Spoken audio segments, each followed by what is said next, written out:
capítulo 3, versículo 1 diz assim: Naqueles dias surgiu João Batista pregando no deserto da Judeia.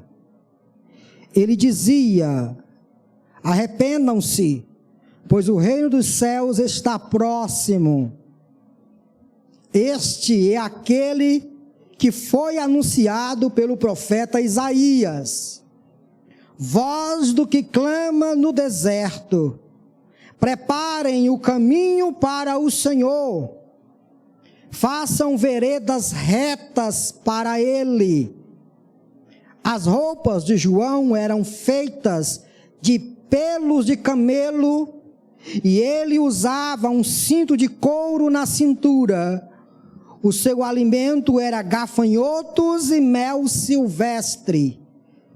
A ele vinha gente de Jerusalém e de toda a Judeia e de toda a região ao redor do Jordão, confessando os seus pecados, eram batizados por ele no rio Jordão. Quando viu que muitos fariseus e saduceus vinham para onde ele estava batizando, disse-lhes: raça de víboras, quem lhes deu a ideia de fugir da ira que se aproxima? Oremos mais uma vez.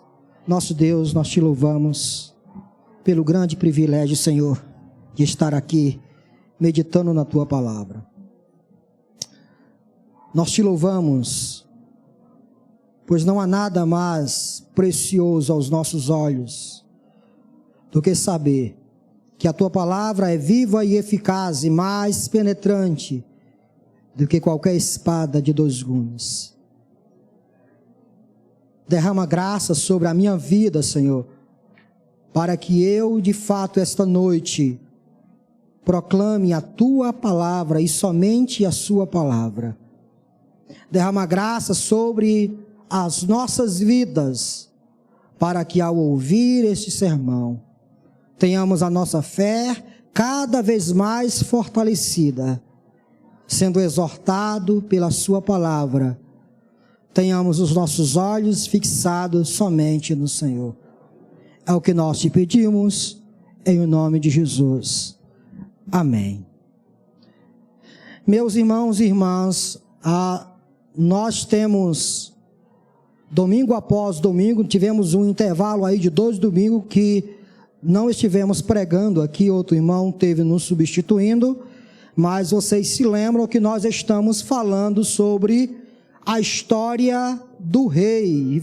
Eu já apresentei o rei a vocês. Vocês já sabem muito bem que Mateus, ele tem um objetivo fixo em sua mente quando ele se demora a escrever os capítulos que nós temos aqui diante de nós. Mateus, ele quer apresentar Jesus como o Messias prometido pelos profetas. Mateus quer apresentar esse Messias prometido pelos profetas, não apenas como aquele que é ungido, como aquele que foi escolhido por Deus para salvar o seu povo, mas também ele é Deus. No primeiro capítulo nós tivemos falando sobre isso. A primeira parte do capítulo 1, Mateus se preocupa em apresentar Jesus na sua natureza humana, vindo da descendência de Davi. Na segunda parte, Mateus se preocupa em apresentar Jesus como o Emanuel, o Deus entre nós. Ele não é apenas o descendente de Davi, mas ele é Deus conosco. É Deus armando a sua tenda entre nós.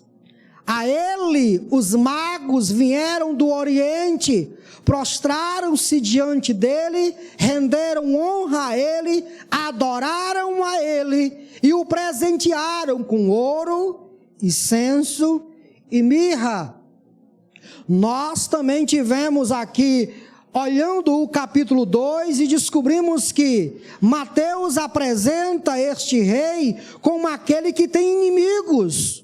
E no caso é o Herodes, o grande, que simplesmente orgulhoso e não querendo que alguém tome o seu trono, persegue o rei que está sendo introduzido no mundo.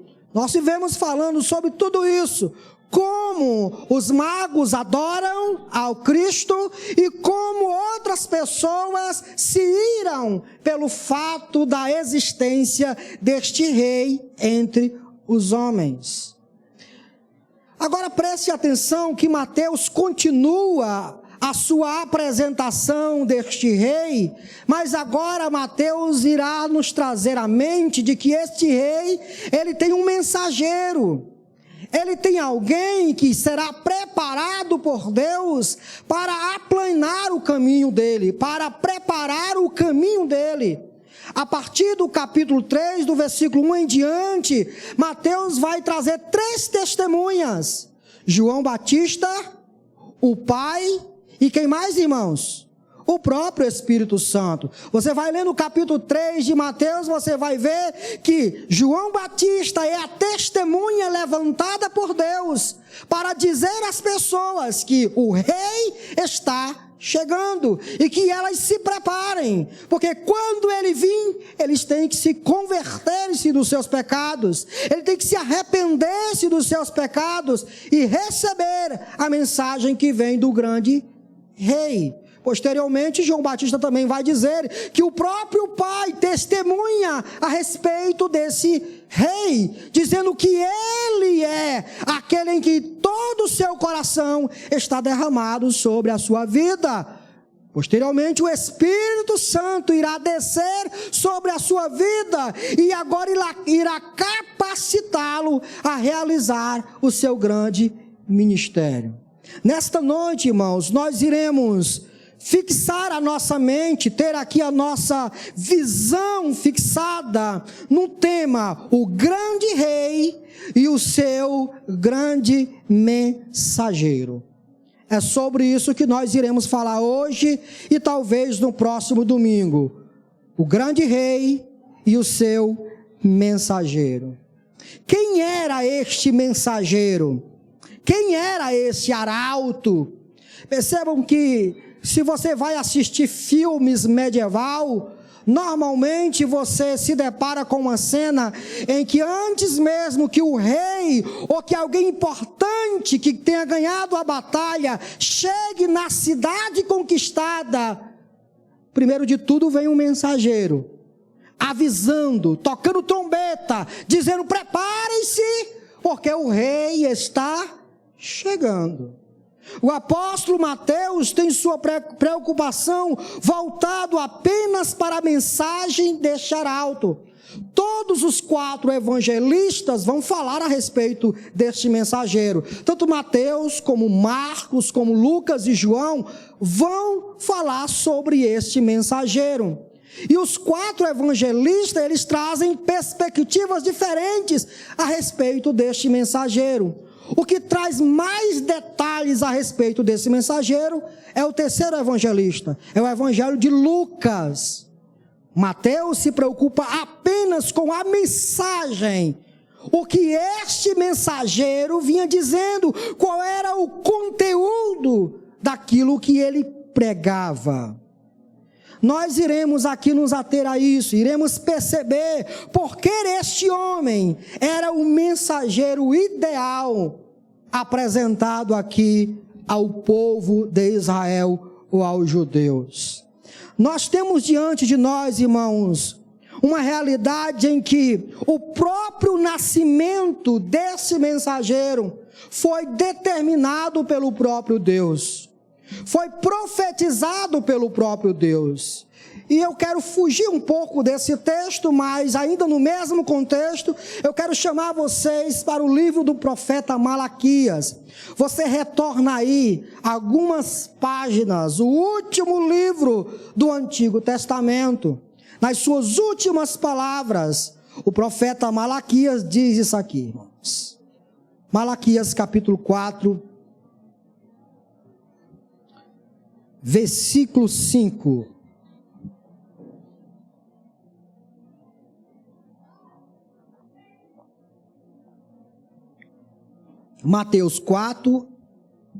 Malaquias capítulo 4, versículo 4 e versículo 5. Malaquias, olhe bem, essas páginas em branco aí que separam o Antigo e o Novo Testamento, tem nada mais, nada menos do que um intervalo de aproximadamente 400 anos. Malaquias foi o último profeta levantado por Deus. E após Malaquias não houve mais voz profética. Aquele que era levantado por Deus para exortar o povo a arrepender-se dos seus pecados e retornar para Deus. Vejam o que Malaquias diz no versículo 4. Lembrem-se da lei do meu servo Moisés, dos decretos e das ordenanças que lhes dei em Horebe para todo o povo de Israel. Vejam, eu enviarei a vocês, quem, irmãos? Olha só, 400 anos antes do Messias nascer, Deus levanta o profeta Malaquias e diz as seguintes palavras: vejam, eu enviarei a vocês o profeta Elias antes do grande e terrível dia do Senhor. Ele fará com que os corações dos pais se voltem para os filhos e os corações dos filhos para seus pais. Do contrário, eu virei e castigarei a terra com maldição. Pastor, o que isso tem a ver com João Batista? O que eu estou vendo aqui é que Malaquias está dizendo que antes que o grande e terrível dia do Senhor chegue, ele enviaria o profeta Elias. Mas se nós cascavearmos as Sagradas Escrituras, nós iremos perceber que Elias teve o seu ministério muito tempo antes do profeta Malaquias. Elias exerceu o seu ministério no reinado do norte, por ocasião do reinado de Acabe. Todos nós sabemos que no final do ministério de Elias, a Bíblia diz que ele foi elevado ao céu num carro de fogo, e nunca mais ninguém viu o profeta Elias. Ele foi transladado, ele foi levado aos céus. Tempos depois, muito tempos depois, Deus levanta o profeta Malaquias e diz ao povo: olhe, antes que o dia do Senhor chegue, eu vou enviar a vocês o profeta Elias. Se vocês não sabem, meus irmãos, o profeta Elias se tornou o símbolo de um profeta que proclama contra a idolatria.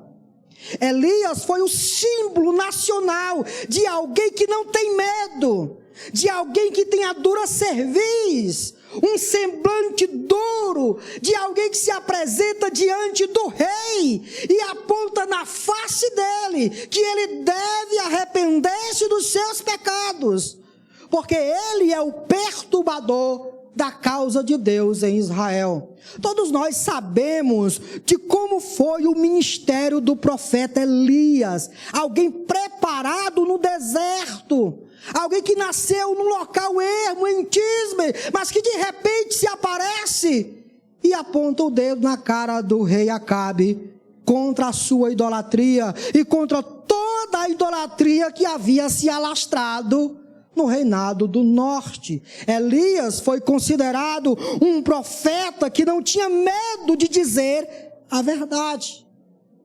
E agora percebam, meus irmãos, que neste caso, Deus promete ao povo que antes que o Messias venha para implantar o seu reino, o profeta Elias irá preparar o caminho para a sua chegada.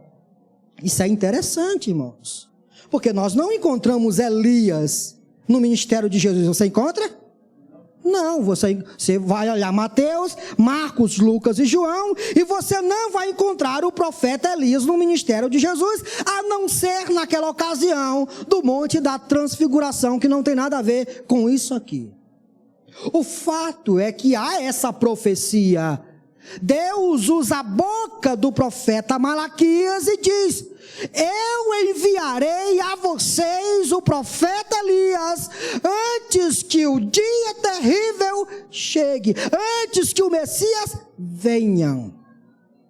Agora você vai comigo para o livro do profeta Isaías, capítulo 40, versículo 3 e 5.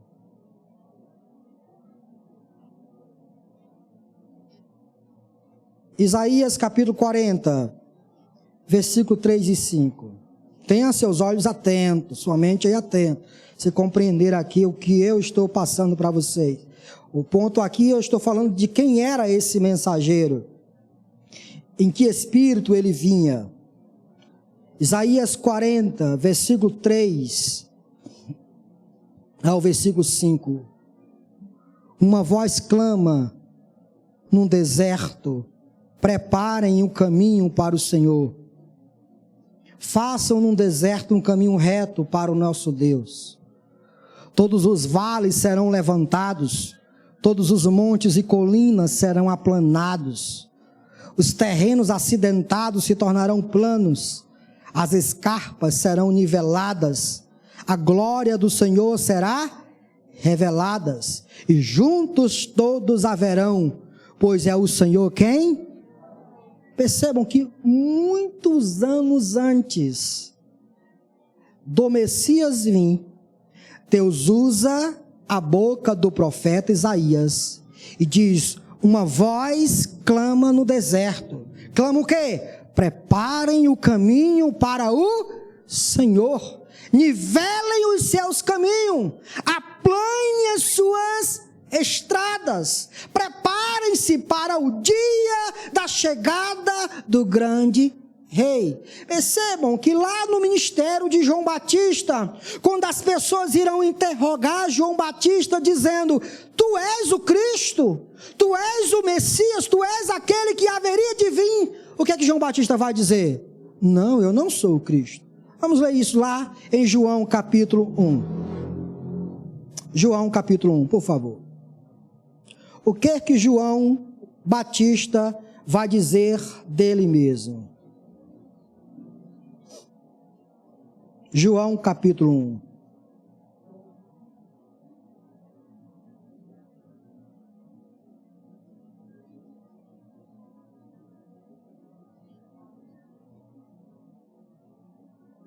Versículo 22. Finalmente perguntaram: quem é você? Dê-nos uma resposta, para que a levemos àqueles que nos enviaram. Que diz você acerca de si próprio? 23. João respondeu com as palavras do profeta Isaías. O que o profeta Isaías diz? Uma voz clama no deserto: preparem o caminho para o Senhor. João Batista respondeu com as palavras do profeta Isaías: eu sou a voz do que clama no deserto, faça um caminho reto para o Senhor. Qual a conclusão que nós tiramos aqui, meus irmãos? Muito tempo antes do próprio João nascer, Deus, na sua soberania, já havia determinado o seu nascimento. Mas, pastor, o senhor ainda não respondeu a respeito de Elias. Abra sua Bíblia em Mateus 17, por favor. E aí a gente encerra esse ponto. Mateus 17.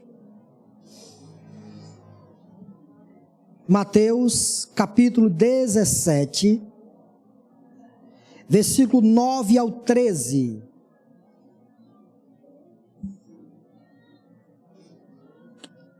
Amém, irmãos? Enquanto desciam do monte, Jesus lhes ordenou: não contem a ninguém o que vocês viram. O que foi que eles viram por essa ocasião? Lembrem-se que nesse texto, Jesus Cristo sobe a um monte. Os 3 discípulos, os 3 apóstolos, Pedro, João e Tiago sobem com ele. Eles ficam afastados e de repente o monte é transfigurado. Tudo muda. E aparecem Moisés e quem mais? Elias. Vocês se lembram de tudo isso? E a Bíblia diz que os apóstolos chegam para Jesus, o lugar estava tão agradável, que os apóstolos chegam para Jesus e dizem: Senhor, aqui está bom demais, esse ambiente está bom demais, não vamos sair daqui, vamos armar 3 tendas. Uma para quem? Uma para ti, uma para Moisés e outra para Elias. Foi isso que eles viram lá em cima do monte. Mas antes deles descer, Jesus os chama e diz: não conte o que vocês viram a ninguém. Versículo 9: enquanto desciam do monte, Jesus lhes ordenou: não contem a ninguém o que vocês viram, até que o Filho do Homem tenha sido ressuscitado dos mortos. Os discípulos lhes perguntaram: então, por que os mestres da lei dizem que é necessário que Elias venha primeiro? Escutem, quem eram os mestres da lei, irmãos? Os fariseus e os saduceus. Eles tinham em alta estima as sagradas escrituras do Antigo Testamento, o qual Malaquias fazia parte dessa escritura. E nas escrituras do Antigo Testamento, o que estava profetizado? Que antes que o grande dia do Messias chegasse, Deus iria enviar o profeta Elias. Isso, irmãos, era uma mensagem corriqueira por essa ocasião. Os fariseus, os mestres da lei diziam que antes que o Messias viesse, Elias teria que vir. Por quê? Porque o próprio Deus falou isso. Vamos ver o que Jesus diz. Os discípulos perguntaram: então, por que os mestres da lei dizem que é necessário que Elias venha primeiro? Jesus respondeu: de fato, Elias vem e restaurará todas as coisas. Mas eu lhes digo, Elias já veio. E eles não o reconheceram, mas fizeram com ele tudo o que quiseram. Da mesma forma, o Filho do Homem será maltratado por eles. Então os discípulos entenderam que era de João Batista que ele tinha falado. O texto não está dizendo que o profeta Elias não iria ressuscitar, porque o profeta Elias não morreu. Iria vir para exercer o ministério. A ideia do texto de Malaquias é que antes que o grande dia viesse, que antes que o ministério do grande rei se introduzisse no mundo, Deus levantaria alguém no mesmo espírito, na mesma unção, na mesma virtude, na mesma intrepidez e ousadia do profeta Elias. É esse o indivíduo que está acontecendo aqui, irmãos. Antes que Cristo inicie o seu grande ministério, Deus pré-ordenou a vinda do profeta Elias, de alguém que viesse no mesmo espírito, na mesma virtude. Aqui mais uma vez, meus irmãos, nós somos chamados a crer que todas as coisas estão nas mãos daquele que guia os mínimos detalhes de nossa vida. O próprio Deus determinou a vinda do mensageiro do grande rei. Guiou todos os detalhes, fazendo com que antes que o grande rei exercesse o seu grande ministério, um grande mensageiro viesse antes dele.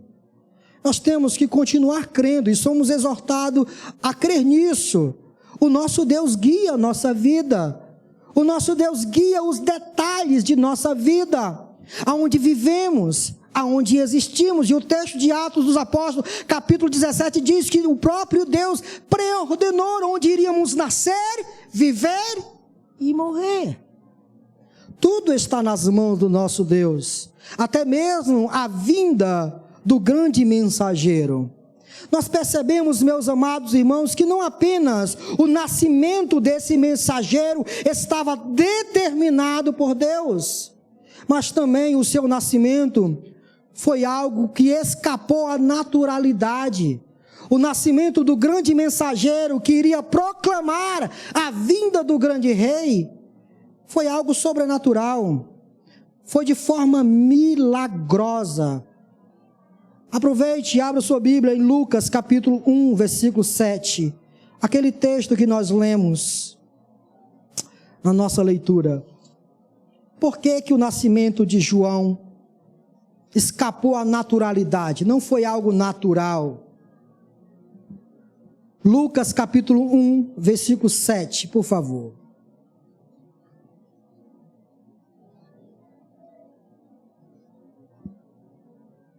Vamos ler o versículo 5.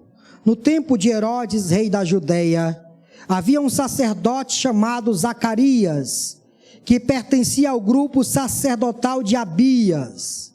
Isabel, sua mulher, também era descendente de Arão. Ambos eram justos aos olhos de Deus, obedecendo de modo irrepreensível a todos os mandamentos e preceitos do Senhor. Mas eles não tinham filhos. Não tinham filhos por quê? Porque Isabel era estéril. O que é estéril, irmãos? É alguém que não tem a capacidade, há algo em seu ser que o impossibilita de gerar filho. Isabel era estéril e ambos eram de idade avançada. Existe aqui duas coisas que impossibilitava que esse casal, Zacarias e Isabel, gerassem filhos. A primeira é que Isabel era estéril. A segunda é que tanto Isabel quanto Zacarias era avançado em idade. E todos nós sabemos que alguém nesse patamar de idade já não consegue mais gerar filhos. O problema, irmãos, aliás, não é o problema, é a solução. Apesar da impossibilidade desse casal ter a alegria de ter um filho, Deus se revela nesse texto como alguém que intervém na vida cotidiana do ser humano. Deus, como eu disse na pregação passada, Deus não está alheio à nossa vida. Deus não está distante de nós, apesar de Deus ser transcendente, estar acima de nós. Deus é imanente, Deus está conosco, Deus participa da nossa vida, Deus guia os detalhes das nossas vidas. Deus nos leva para a direita, Deus nos leva para a esquerda, Deus abre as portas, Deus fecha as portas. Apesar, meus irmãos, da impossibilidade desse casal ter filho, o próprio Deus se apresenta a eles como um Deus que age na impossibilidade. O que é impossível para esse casal, não é impossível para Deus. Imagina, irmãos, Isabel, durante toda a sua vida, e não é o tema da nossa mensagem, mas eu preciso dizer isso. Imagina Isabel, durante toda a sua vida, conviver com esta realidade, a impossibilidade de gerar um filho. Imagina a tristeza de Zacarias, de saber que ele não teria descendência, o nome dele iria morrer ali. E isso para um judeu, isso para um israelita, era algo muito terrível. Para a nossa mente ocidental, isso não tem muita importância. Mas para um judeu, para um israelita, isso era terrível. Mas Deus, que não apenas está acima de nós, Deus que age nas nossas vidas, nos detalhes da nossa vida, apresenta-se a esse casal trazendo solução para eles. Como crentes que somos, inevitavelmente, nós somos chamados a crer em um Deus que milagrosamente intervém em nossas vidas, modificando situações que, ao nosso ver, é impossível de acontecer. Eu, sinceramente, não sei como você vive o seu cotidiano. Eu não sei o que habita na sua mente com relação às impossibilidades da vida. Mas duas informações nos são dadas aqui nesses dois pontozinhos. Primeiro, meus queridos irmãos, Deus guia as nossas vidas. Deus não está distante de nós. Deus guia os detalhes das nossas vidas. Deus guia o nosso braço, a nossa perna, e o texto diz que aqueles que trabalham é em vão, se Deus não edificar a casa. Quem faz tudo isso é o nosso Deus.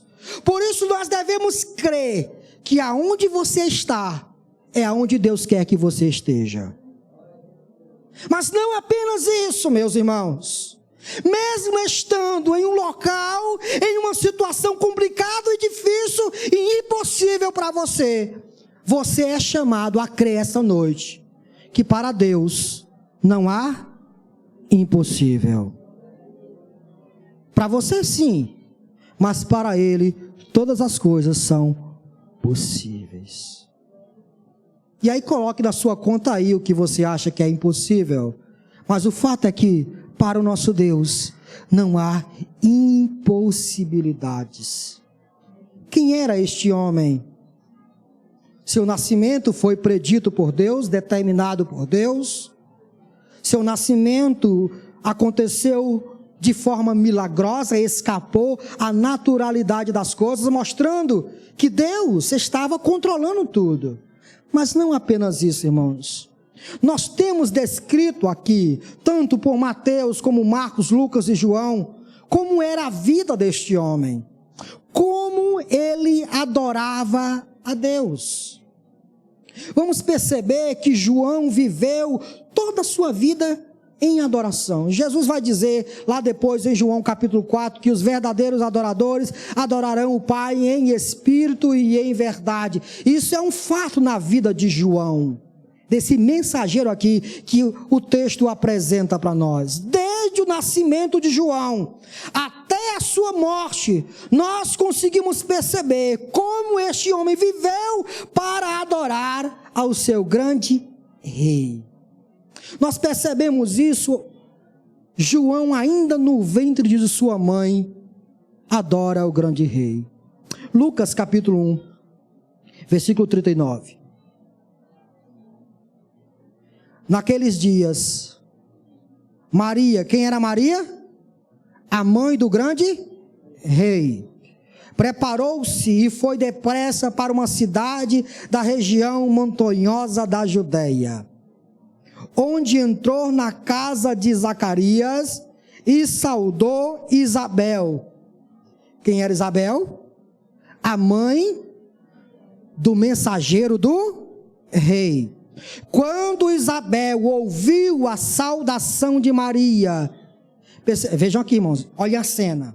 Maria grávida vai visitar Isabel, que está grávida. Maria escuta, Maria ouve a notícia de que Isabel está grávida, e de que isso foi algo milagroso, porque Isabel era estéril e já era avançada em idade. Então Maria grávida do grande rei vai visitar Isabel. E continuemos no texto. Quando Isabel ouviu a saudação de Maria, o bebê agitou-se em seu ventre, e Isabel ficou cheia do Espírito Santo. Meus irmãos, a Bíblia, ela precisa ser lida, e você precisa se ater aos detalhes. E Lucas, ele não coloca em vão isso daqui, irmãos. Todos nós sabemos que é natural uma criança, em tempos e tempos, se agitar no ventre de sua mãe. Não é verdade, irmãos? Sim ou não, mulheres? Sim, as mulheres sabem que, vez por outra, o bebê dá um chute. Coloca a mão aqui, marido. Aí coloca lá, puf, dá um pulo. Vai. Aí o que o homem diz? Vai ser jogador de futebol. Não é assim? Isso é natural. É natural isso acontecer. O bebê se emocionar dentro do ventre. Isso é natural. A questão é que Lucas, ele tem algo em mente aqui, irmãos. Ele não coloca isso simplesmente por colocar. Isso é relevante para Lucas. E preste atenção que Lucas faz questão de dizer que esse bebê só se agitou. Por quê, irmãos? Porque Maria saudou Isabel. João Batista. É um feto, a gente pode chamar disso, irmão? Sim ou não? É feto? É um feto, né? João Batista, antes mesmo de sair do ventre de sua mãe, quando esteve próximo do grande rei, o que foi que ele fez? Adorou. Mesmo no ventre de sua mãe, mesmo ainda sem ter seus olhos abertos para enxergar a luz do dia, mas o simples fato da proximidade do grande rei chegar a ele se agita. E esse agitar-se de João Batista no ventre de sua mãe Isabel é um agito diferente. Por quê? Porque esse agito causou algo em quem? Em Isabel. Veja que o texto diz: quando Isabel ouviu a saudação de Maria, o bebê agitou-se em seu ventre e Isabel ficou cheia do Espírito Santo. Ninguém fica cheia do Espírito Santo porque o bebê dá um chute na barriga. Fica? Não. Mas aqui, Lucas faz questão de dizer que o simples fato de Jesus estar próximo, Jesus ainda no ventre de sua mãe Maria, ao se aproximar de Isabel, João Batista, do ventre de sua mãe, saúda o grande rei. Adora o grande rei, irmãos. Irmãos, isso é importantíssimo, queridos. Muito importante mesmo. Desde cedo, João Batista nos ensina que não há como se aproximar do grande rei e não o reverenciar por sua grandeza e por sua glória. Todos aqueles que de fato conhecem o grande rei, todos aqueles que de fato sabem quem é ele, o simples fato de se aproximar a ele já o leva para a adoração, irmãos. Por essa razão que Salomão, muitos anos antes, disse: guarda o teu pé quando entrares na casa do Senhor. Uma simples pergunta requer aqui essa noite para nós: como tem sido a sua adoração a Deus e ao grande rei esta noite? Durante todo o início do culto, você foi chamado a adorar, você foi chamado a louvar a Ele, e todos nós sabemos que nós vivemos diante dEle, mas há um momento que chamamos culto congregacional, onde nós somos conclamados a nos reunir para pensar nele, refletir sobre Ele, adorar a Ele, reverenciar a Ele. E a pergunta que não quer calar para mim e para você esta noite é: tal como João Batista, no ventre de sua mãe, você já saudou o grande rei agora? Você já saudou o grande rei essa noite? Você já foi cheio do Espírito Santo esta noite, saudando-o e reverenciando ele por sua glória? Ou você está tomado por qualquer outra coisa que não consegue adorar a ele, reverenciar a ele? Se isso é uma realidade em sua vida, já já você vai ouvir as palavras do grande mensageiro. João Batista adora o grande rei, ainda no ventre de sua mãe. Mas não apenas isso. João Batista é classificado como um grande adorador porque esse reconhece o seu lugar. Vejam comigo no Evangelho de João, capítulo 3, versículo 26, irmãos. João, capítulo 3, versículo 26. Nós perceberemos que esse homem sabe muito bem qual é o seu lugar diante do grande rei. Ele já tem iniciado seu ministério, nós já não estamos mais falando do seu nascimento, mas agora, muitos anos depois, João Batista inicia o seu ministério e ele começa a batizar as pessoas no Rio Jordão. Logo após, Jesus também inicia o seu ministério. E o fato é que, quando Cristo inicia o seu ministério, Cristo começa a batizar muito mais pessoas do que João Batista. Veja o que acontece com esse homem. João capítulo 3, versículo 26 diz assim: eles se dirigiram a João e lhe disseram: Mestre, aquele homem que estava contigo no outro lado do Jordão. Olhe para cá. Antes disso aqui, Jesus Cristo se apresenta a João Batista. João Batista olha para ele e diz: eis aí, o Cordeiro de Deus, que tira o pecado do mundo. A ele segui ele. Agora, algumas pessoas estão chegando para João e dizendo assim: Mestre, aquele homem que estava contigo do outro lado do Jordão, do qual testemunhaste, está batizando, e todos estão se dirigindo a ele. Mestre, o teu ministério está ficando pequenininho, está se acabando, porque ele está trazendo a atenção toda para ele. Olha o que ele diz, irmãos. A isso João respondeu: uma pessoa só pode receber o que lhe é dado dos céus.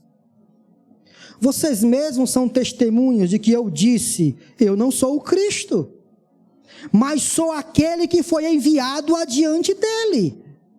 A noiva pertence ao noivo. O amigo que presta serviço ao noivo e que atende e ouve, enche-se de alegria quando ouve a voz do noivo. Esta é a minha alegria, que agora se completa. Que alegria? Que o noivo chegou. O noivo chegou. O noivo começou a falar. E se ele começou a falar, versículo 30, é necessário que ele e que eu diminua. Sou ele. Irmãos, escutem. Quem era João Batista? Aquele predito pelo profeta Malaquias e predito pelo profeta Isaías. Jesus Cristo posteriormente vai dizer: dentre os filhos das mulheres, ninguém foi maior do que João. O próprio Cristo vai testemunhar que nem ninguém, desde o primeiro que nasceu até o último a nascer, ninguém será e foi maior do que João Batista. Mas escutem, um adorador sabe o seu lugar. Ele sabe que diante do verdadeiro rei, do grande rei, quem tem que aparecer é o rei. E o seu ministério pode ser diminuído, irmãos. E aqui nós conseguimos ver um homem que tem plena consciência de que seu papel é mostrar quem de fato precisa ser visto. Seu ministério era apenas preparar o caminho e deixar que o noivo se manifestasse. Seu prazer era ver Cristo crescendo. E quanto mais ele diminuísse, melhor ainda. Porque as atenções não seriam direcionadas para ele, mas as atenções das pessoas seriam direcionadas para o grande rei. E isso para ele era uma grande alegria. O que isso tem a ver conosco, irmãos? Vocês acham que isso tem alguma coisa a ver com a gente? Qual foi a música que a gente cantou? Que ele cresça, que eu diminua, que ele apareça e eu me constranja com a sua glória. Queridos irmãos, a semelhança de João Batista, nós fomos chamados para ser apenas mensageiros. Nós não somos o rei. A Bíblia diz que a nossa luz tem que brilhar, porque brilhando a nossa luz, os povos, as pessoas, os ímpios, os pagãos, verão as nossas boas obras, e ao verem as nossas boas obras, glorificarão a nós. É isso, irmãos? Não, glorificarão ao nosso Pai que está nos céus. Nosso alvo, nosso prazer não é ser visto. Nosso prazer não é que o nosso ministério cause relevância para nós e fiquemos em um pedestal, em que as pessoas olhem para nós e nos elogiem. Não, irmãos. Quem tem que ser elogiado é o grande rei. Quem tem que ser visto é o grande rei. Quem tem que ser glorificado é o grande rei. Nós, infelizmente, temos a síndrome do orgulho. Nós queremos ser vistos. Quando fazemos algo, queremos ser elogiados por aquilo que fazemos. Mas escutem, eu e você temos que aprender com o João Batista esta noite, que ele cresça e que eu diminua. Eu sou apenas a voz do que clama. Eu sou apenas o mensageiro, eu sou apenas o amigo do noivo, e quando ele chega, eu saio de cena, eu desapareço, e ele aparece. Dentro da sua casa, quem é que está aparecendo? É você? Dentro da sua casa, quando você entra numa briga, você se orgulha quando ganha uma briga? Você gosta de aparecer em discussões? Você gosta de ganhar essas discussões? Quem é que aparece? É Cristo. O evangelho, ele é enaltecido, ou é você que é visto? Percebam, meus irmãos, uma vez teve uma ilustração, eu não sei se isso é verídico, mas eu li isso uma vez num livro, quando um pregador ia sempre pregar na congregação, e esse pregador ele era pequenininho, assim como eu. E acima dele tinha uma cruz.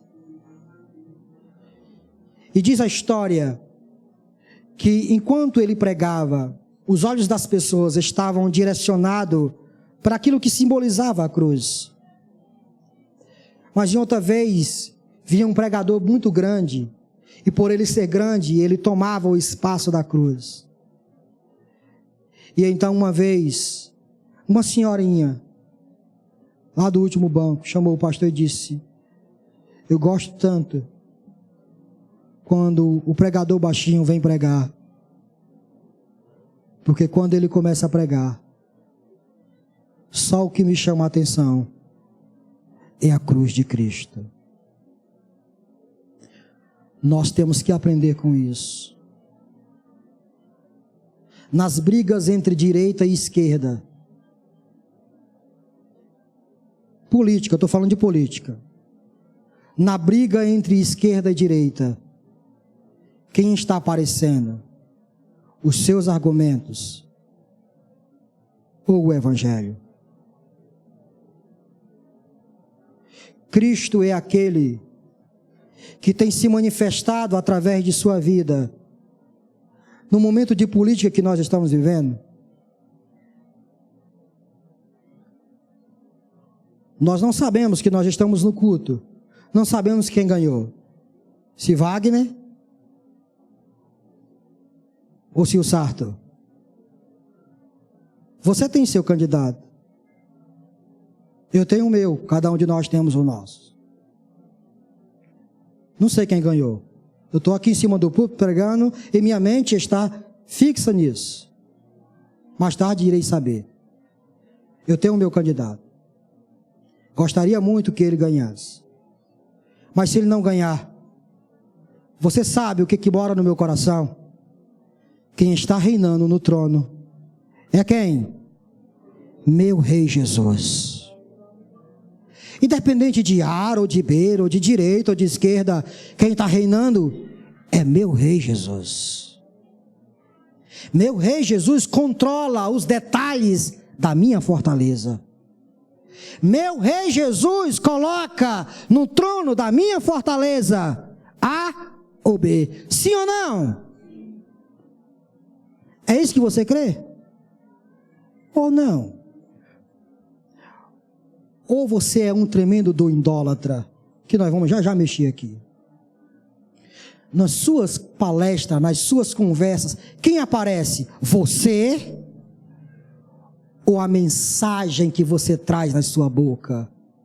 Ou aquilo que você fala a respeito de Cristo? Que Ele cresça e que eu e você diminuamos. Amém, irmãos? Tomara que esse amém seja de fato de verdade. Vamos terminar, irmãos, mostrando para vocês como esse homem é um adorador, que reconhece o seu lugar e que adora ainda no ventre de sua mãe, mas também é alguém que reconhece a sua pecaminosidade. Veja sua Bíblia, Mateus capítulo 3, versículo 13. Então Jesus veio da Galileia ao Jordão para ser batizado por João. Esse João, que adorou Jesus no ventre de sua mãe. Esse João, que quando Cristo iniciou seu ministério, o ministério de João estava em declínio, porque a visão das pessoas estava focada em Cristo, e que ele disse que ele cresça e que eu diminua. Houve um momento em que esse Jesus, que foi adorado por João no ventre de Maria, adorado por João no ventre de Isabel, foi batizado, foi levado para ser batizado por João. Veja isso aqui. João, porém, tentou impedi-lo, dizendo: eu preciso ser batizado por ti, e é tu que vens a mim? Se você não tem a ideia exata do que João está dizendo aqui, porque o batismo de João era um batismo para arrependimento de pecados, é o que o texto vai dizer. Aqueles que vinham para ser batizados por João, eram aqueles que reconheciam que eram pecadores, e confessavam os seus pecados, e então eram imergidos nas águas, e eram batizados. Agora, há algo inusitado. João tem seus olhos fixos em alguém que está vindo para ele, para ser batizado por ele. E esse alguém é nada mais, nada menos do que aquele a quem João havia adorado, ainda no ventre de sua mãe. E João olha para ele e diz: tem algo invertido aqui. Porque é eu que preciso ser batizado por ti. E é o Senhor que está vindo a mim. Não posso batizá-lo, porque é eu que preciso ser batizado pelo Senhor. Meus irmãos, João está dizendo que o pecador aqui é ele. Não há pecado em Cristo. Cristo não precisa ser batizado. Cristo não precisa confessar os seus pecados. Mas ao contrário do grande rei, João precisa. E João diz: Senhor, é eu que preciso ir a ti, eu que sou pecador.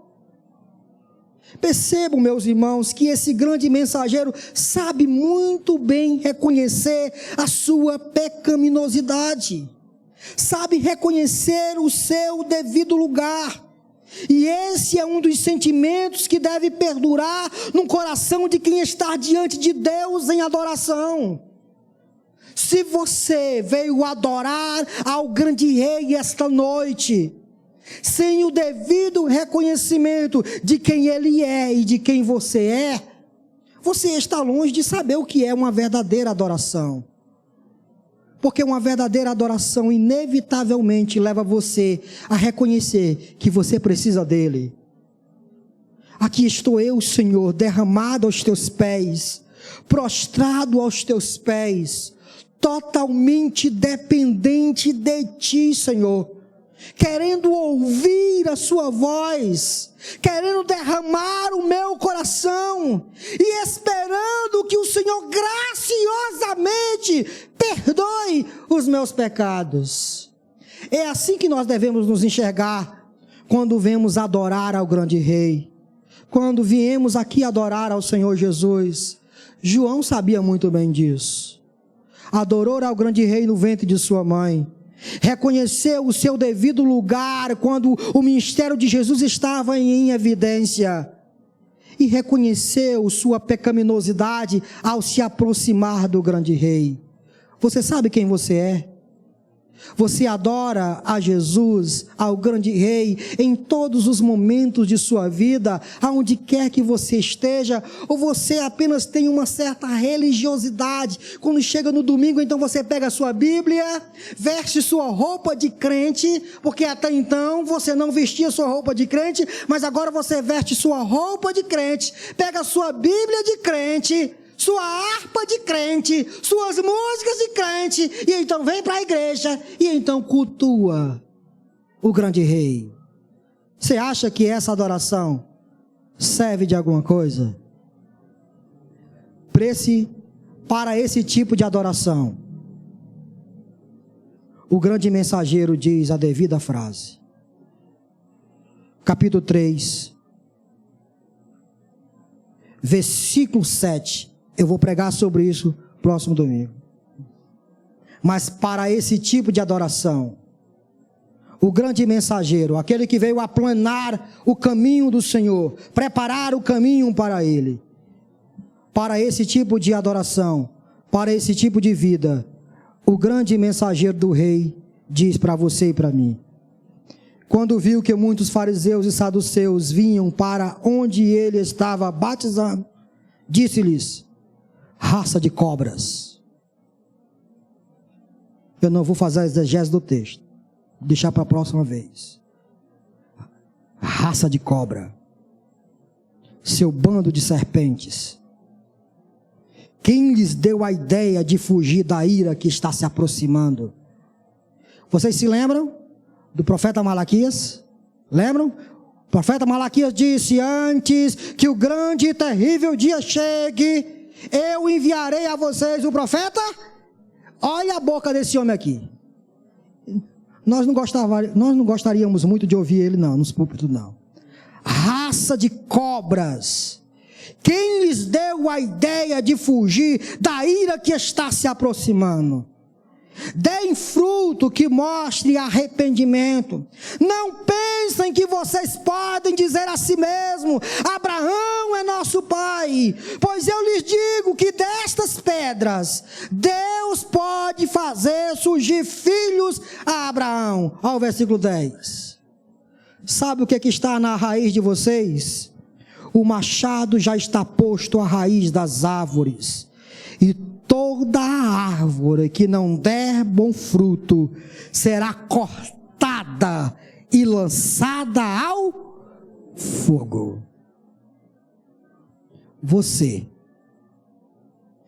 que não adora ao grande Rei, que não prostra-se diante dele em arrependimento pelos seus pecados e vive sua vida de conformidade com a sua vontade, o grande mensageiro tem uma palavra: você tem por pai o diabo. O machado já está posto na sua raiz, e a qualquer hora, a qualquer momento, o machado vai cortar. E quando o machado cortar, a árvore que não produz frutos dignos de adoração será lançada aonde? Aonde? Sinônimo para esse fogo. Outra vez. Feche seus olhos.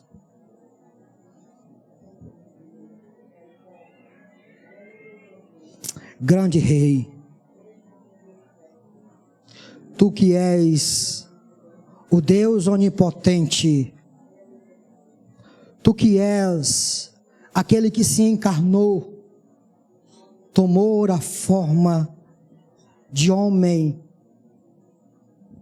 Tu que foi reverenciado por João ainda no ventre de sua mãe, Tu que foste reverenciado pelos reis magos, te honraram, te adoraram.